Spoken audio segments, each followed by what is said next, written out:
Shalom ouvrières du Seigneur, j'espère que vous allez bien. Notre texte de ce jour se trouve dans Jean 13 du verset 31 au verset 38. En fait, c'est la suite de tous ces passages où Jésus parle à ses disciples, le prépare à la Pâque, il va même laver les pieds de ses disciples. C'est là où il leur dit que voilà, le plus petit sera le plus grand. Et puis c'est là aussi qu'il va leur dire que voilà, parmi eux, il y en a un qui va le trahir. Mais dans le passage du jour, en fait, il est question maintenant de la gloire. Jésus parle de la gloire qui sera révélée. Cette gloire, non seulement pour son Père, mais pour lui aussi. Et ce qui sera fait pour lui, c'est aussi pour la gloire de son Père. Et là, il attire vraiment notre attention sur l'unité. Encore une fois, il y a plus dans deux têtes qu'on dit dans le monde que dans une. Deux valent mieux qu'un. Donc, l'importance de l'unité parmi nous, dans nos foyers, dans nos familles, et nous devons vraiment nous employer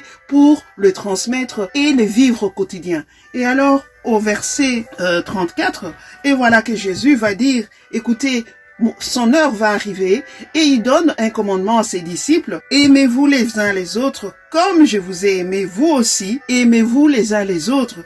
Et c'est à cela qu'on saura que vous êtes mes disciples. Encore une fois, l'amour. Comme on nous l'avait prêché il y a quelques semaines, Nathanaël avait parlé de l'amour. Le frère Claude a parlé de l'amour. Comme il est écrit dans 1 Corinthiens 14:1, recherchez l'amour par-dessus tout. Non seulement dans 1 Corinthiens 14:1, mais aussi 1 Corinthiens 13, verset 13, on nous parle d'entretenir cet amour entre nous. L'amour ne meurt jamais. Et ça, nous le savons tous. Dans 1 Corinthiens 13, par exemple, on explique l'amour est patient.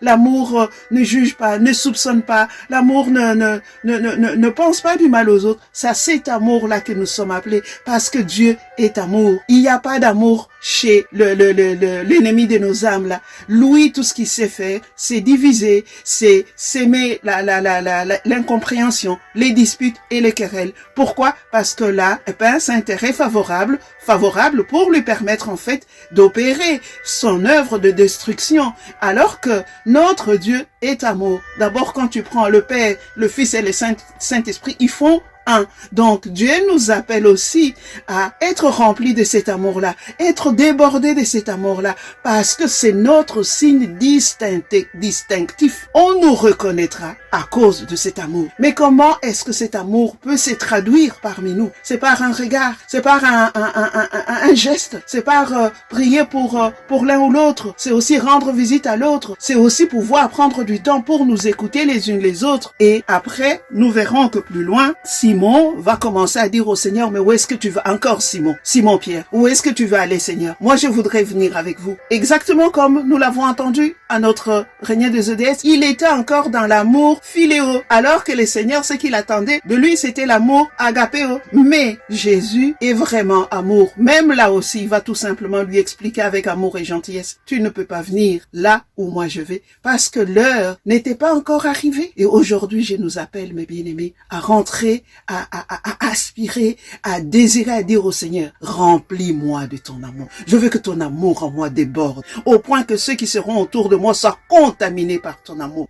Et je voudrais vraiment être disciple de ton amour. D'abord dans Jérusalem. Notre Jérusalem, c'est d'abord chez nous, dans notre église, sur le lieu de travail, partout où nous nous trouvons. Passez une très belle journée. Que Dieu vous bénisse.